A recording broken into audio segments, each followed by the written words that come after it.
Chapter 3 अंडाणु की विभिन्न प्रावस्थाएं। अंडाणु जनन की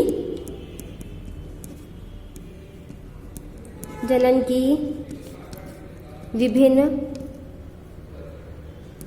प्रावस्थाएं।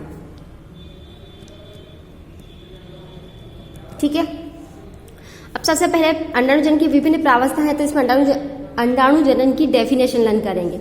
अंडाणु जनन की डेफिनेशन क्या होगी? अंडाशय में किसका निर्माण होता है? अंडाशय में क्या बनेंगी? जनन सेल्स, जनन कोशिकाएं। और जनन कोशिकाओं में क्या होगा? जब जनन सेल्स की बात आती है तो कौन सा विभाजन होगा? अर्धसूत्री विभाजन। अंडाशय में क्या होता है? जनन कोशिकाओं में अर्धसूत्री विभाजन होता है और उसके द्वारा क्या बनता है? अंडाणु। और अंडाणु बनने की जो क्रिया होती है वो अंडाणु जनन कहलाता है। देखो, अंडाशय में जनन कोशिकाओं में कौन सा विभाजन हो रहा है? अर्धसूत्री विभाजन हो रहा है। अर्धसूत्री विभाजन के द्वारा क्या बन रहा है? अंडाणु बनने की जो क्रिया होती है वो अंडाणु जनन कहलाती है। ठीक है, और ये क्रिया क्या होती है? मादाओं में लंबे समय तक चलती है। कब से स्टार्ट हो जाती है?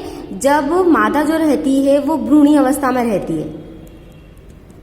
मादा जो रहती है वो भ्रूणी अवस्था में रहती है तब से, और जब तक मादा 40 से 45 वर्ष की नहीं हो जाती तब तक अंडाणु बनने की क्रिया उसमें कंटिन्यू चलती रहती है। कभी कभी ये साल 45 से 55 ईयर्स तक भी होती।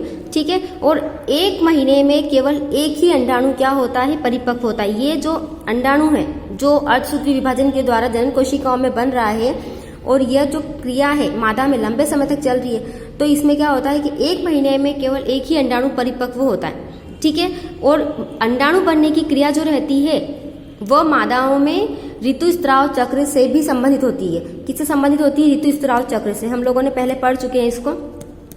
ऋतुस्राव चक्र से भी संबंधित होती है। ठीक है, या ये कह सकते हैं कि इसी से संबंधित होती है। ठीक है, अंडाणु जनन की परिभाषा क्या होगी? अंडाशय में जनन कोशिकाओं के अर्धसूत्री विभाजन के द्वारा अंडाणु बनने की क्रिया क्या कहलाती है? अंडाणु जनन कहलाती है। और यह मादा में भ्रूणी अवस्था से शुरू हो जाती है। जब मादा इस दुनिया में भी नहीं आई होती तब से शुरू होकर 40 से 45 ईयर्स तक कंटिन्यू बनती है। और कब तक शुरू हो जाए, कब तक ये इसका संबंध किससे होगा? ऋतुस्राव चक्र से होगा। इसमें भी शुक्राणु जनन की तरह 3 प्रावस्थाएं होती है। कितनी प्रावस्थाएं होती है? 3। पहली प्रावस्था होती है पॉलीफरेशन प्रावस्था। पॉलीफरेशन प्रावस्था। दूसरी होगी वृद्धि प्रावस्था। तीसरी होगी परिपक्वन प्रावस्था।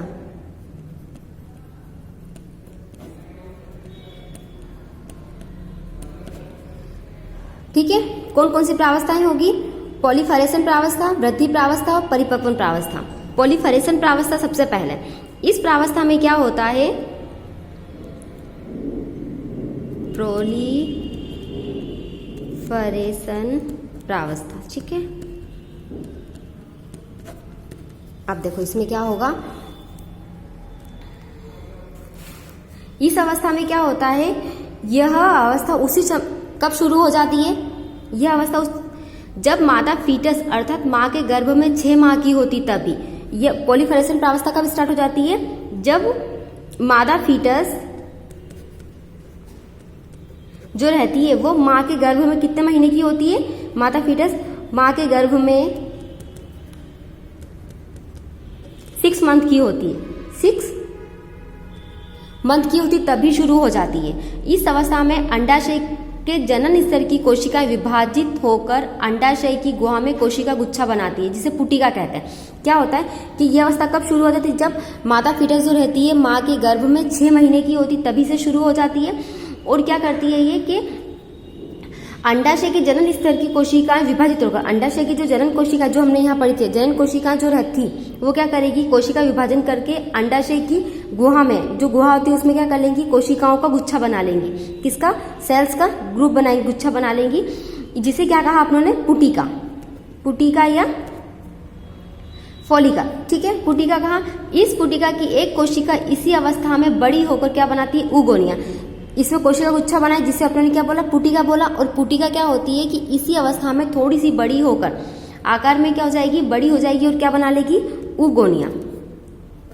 उगोनिया, सॉरी, क्या बना लेगी, oogonia बना लेगी। मादा फीटस क्या होगी, ये अवस्था कब शुरू होती है, जब मादा फीटस माँ के गर्भ में 6 मंथ के होते हैं, 6 मंथ की तो तभी शुरू हो जाती है।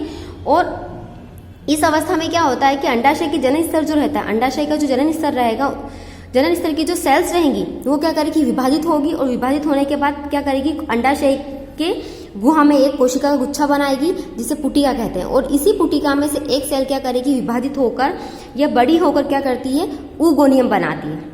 ठीक है, अब सेकेंड अवस्था आती है वृद्धि प्रावस्था। वृद्धि प्रावस्था, वृद्धि प्रावस्था में क्या होगा कि जो यहाँ पर oogonia जो बना है, पॉलीफरेशन अवस्था में जो oogonia बना है वो क्या करता है इस अवस्था वृद्धि प्रावस्था में आकर क्या हो जाता है, आकार में थोड़ा सा बड़ा हो जाता है। यह अवस्था भी क्या होती है, मादा के गर्भ में ही रहती है। यह अवस्था भी कब होती है, जब मादा गर्भ में होती है तभी पूरी हो जाती है। और इस अवस्था में क्या होता है, जो oogonia होता है वो भोज्य पदार्थ को एकत्रित कर लेगा। क्या कर लेगा, भोज्य पदार्थ को एकत्रित करके आकार में बड़ी हो जाती है और क्या बनाती है, प्राथमिक oocyte, प्राथमिक oocyte बनाती है। ठीक है, इतना क्लियर है। देखो फिर से एक बार एक्सप्लेन करती हूँ यहाँ से। अंडाशय की अंडाशय में क्या होता है, जो जनन कोशिकाएं होती है वो अर्धसूत्री विभाजन के द्वारा अंडाणु बनाती है और इस क्रिया को अंडाणु जनन कहते हैं। यह अवस्था क्या, यह जो क्रिया होती है, ये प्रावस्था कब से शुरू होती है, जब मादा भ्रूणी अवस्था में रहती है तब से, और 40 से 45 वर्ष की उम्र तक कंटिन्यू चलती रहती है। इस पूरी अवस्था का अंडाणु बनने की जो अवस्था है, अंडाणु बनने की जो क्रिया है वो किससे संबंधित होती है, ऋतुस्राव से संबंधित होती है। और ये प्रावस्था 3 भागों में डिवाइड की, पॉलीफरेशन प्रावस्था, वृद्धि प्रावस्था और परिपक्वन प्रावस्था। पॉलीफरेशन जो प्रावस्था होती है वो कब शुरू हो जाती है, जब मादा फीटस जो रहती है वो किसके गर्भ में, माँ के गर्भ में 6 मंथ की होती है ना, 6 महीने की, तब से ही पॉलीफरेशन प्रावस्था शुरू हो जाती है। ठीक है, और इसमें क्या होता है कि अंडाशय की जो जनन स्तर की कोशिका है वो विभाजित होकर क्या करती है, अंडाशय की गुहा में एक गुच्छा बना लेती है कोशिकाओं का, जिसे पुटिका कहते हैं। उस पुटिका में से एक कोशिका बाहर निकल के क्या करेगी, आकार में बड़ी हो जाती है, जिसे oogonia कहते हैं। और ये oogonia वृद्धि प्रावस्था में आकर क्या करती है, भोज्य पदार्थ को एकत्रित कर लेती है और आकार में और बड़ी होती है, जिसे कहते हैं प्राथमिक oocyte। ठीक है, अब थर्ड आती है परिपक्वन प्रावस्था। परिपक्वन प्रावस्था, ठीक है। परिपक्वन प्रावस्था में क्या होगा, यह प्रावस्था मादा में 11 से 13 वर्ष की उम्र से लगभग 45 वर्ष की उम्र तक चलती है। कब से कब तक चलती है, 11 से 13 वर्ष से 45 वर्ष तक की उम्र तक चलती है। ठीक है, इस प्रावस्था में क्या होता है, प्राथमिक oocyte जो रहा ना, जो वृद्धि प्रावस्था में प्राथमिक oocyte जो है वो क्या होगा, 2 बार विभाजित होगा। कितनी बार होगा, 2 बार विभाजित होता है, 2 बार विभाजित होता है और यह परिपक्व अंडाणु में परिवर्तित हो जाता है। 2 बार विभाजित हुआ, जिसमें से 1 बार विभाजित होगा तो क्या होगा, एक परिपक्व अंडाणु बना लिया इसने। ठीक है, अंडाणु में परिवर्तित हो जाता है। अंडाणु में परिवर्तित होने के साथ ही क्या होता है, और यह क्या होगा, प्रावस्था का पहला विभाजन होता है। पहली बार विभाजित हुआ तो क्या बनाया इसने, परिपक्व अंडाणु बनाया। और अंडाणु बनाने के बाद क्या होगा, यह विभाजन उस समय होता है जब प्राथमिक oocyte डिम्ब पुटिका के अंदर होता है। यह इस विभाजन के कारण क्या होता है, 2 असमान सेल्स बनती है। अभी डायग्राम के थ्रू बताऊंगी। जो अंडाणु बनता है इसमें क्या होता है, 2 असमान सेल्स बनती है। और जब बड़ी कोशिका जो रहती है उसमें सेकेंडरी oocyte और छोटी कोशिका प्राथमिक ध्रुविका। इसमें 2 प्रथम जो बनी सेल्स बनी, इसमें क्या होता है, एक सेल बड़ी बनती है और एक सेल छोटी बनती है। तो प्रथम जो बनती है उसको बोलते हैं सेकेंडरी oocyte, क्योंकि प्राथमिक oocyte तो यहाँ बन गया था। सेकेंडरी oocytes, और इसको बोलेंगे पोलर बॉडी। ठीक है, अभी डायग्राम के थ्रू बताऊँ, पोलर बॉडी कहते हैं। और फिर इसके बाद क्या होता है, सेकेंड परिपक्वन विभाजन होता है, जिसमें अंडोत्सव के बाद, जिसमें जो सेकेंडरी oocyte होता है वो असमान रूप से विभाजित होता है और एक बड़ी कोशिका अंडाणु तथा एक छोटी कोशिका सेकेंडरी पोलर बॉडी बनाता है। ठीक है, यह ध्रुविकाएं विलुप्त हो जाती है। अब मैं डायग्राम के थ्रू तुम्हें बताती हूँ कि कैसे होता है ये। ठीक है, देखो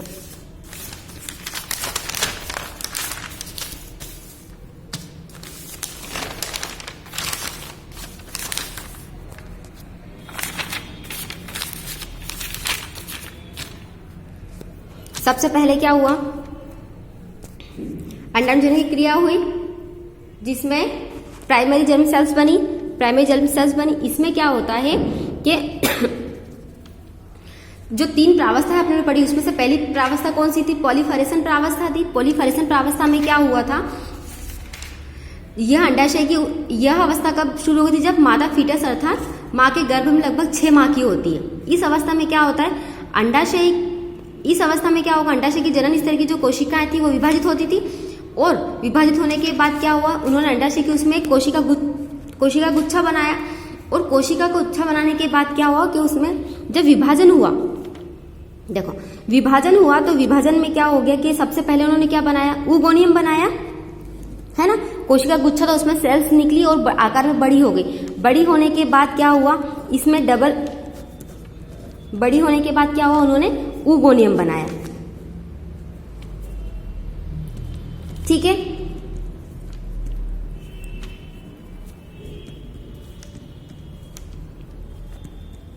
ये हो गई प्राथमिक सबसे पहली पॉलीफरेशन प्रावस्था।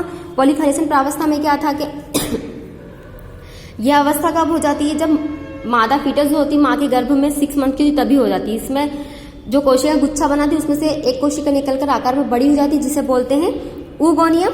ठीक है, ऊगोनियम के बाद आती है दूसरी प्रावस्था, वृद्धि प्रावस्था।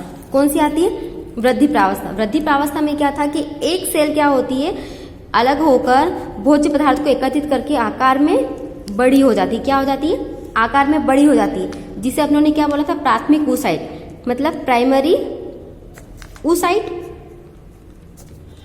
ठीक है, इसको क्या बोला अपनों ने, प्राइमरी ऊसाइट। और प्राइमरी ऊसाइट होने के बाद तीसरी प्रावस्था आती है परिपक्वन प्रावस्था। परिपक्वन प्रावस्था में 2 बार विभाजन होता है। कब होता है, 2 बार विभाजन होता है। तो पहली बार जो विभाजन होगा उसमें क्या होगा, 2 असमान सेल्स बनेगी, एक तो बड़ी बनी और एक छोटी बनी। ठीक है, 2 बार विभाजन होता है, जिसमें क्या होता है, फर्स्ट डिवीजन जो हुआ इसका, उसमें क्या हुआ, ये प्राथमिक परिपक्वन प्रावस्था, परिपक्वन प्रावस्था जिसमें एक सेल बड़ी बनी और एक सेल छोटी बनी। ठीक है, तो बड़ी सेल को क्या बोला आप लोगों ने, सेकेंडरी, क्या बोला, सेकेंडरी ऊसाइट, इसको बोला आप लोगों ने सेकेंडरी ऊसाइट, और इसको बोला प्राथमिक पॉलर बॉडी। ठीक है, प्राथमिक पॉलर बॉडी में क्या हुआ कि इसमें डबल से विभाजन, प्राथमिक ये सेल्स जो बनी है प्राथमिक जो पॉलर बॉडी ये, और उसके बाद ये जो अंडाणु जो बना था, ये अंडाणु क्या करता है, सेकेंडरी मैच्योरेशन, मतलब सेकेंडरी परिपक्वन प्रावस्था होती है, उसमें क्या होता है, डबल से विभाजित होता है, जिसमें फिर से 2 असमान सेल्स बनती है, एक और ये secondary oocyte, sorry secondary polar body, ये जो बनती है असमान। इसमें जो प्राथमिक ऊसाइट, इसमें तो विभाजन हुआ तो इसमें जो पूरी सेल बनी है क्या बनाए, कहलाएगी प्राथमिक, ये पॉलर बॉडी ये प्राथमिक पॉलर बॉडी, और इस 2 असमान सेल्स बनी थी, इसमें ये अंडाणु फिर से विभाजित होकर क्या बनाता है, मैच्योर, मतलब परिपक्व अंडाणु बनाएगा। और यहाँ पर जब सेकंड विभाजन होता है उसमें फिर से एक असमान सेल्स बनती है, जिसमें छोटी कोशिका जो रहती है वो पॉलर बॉडी कहलाती है, बड़ी जो रहती है वो अंडाणु कहलाती है। ठीक है।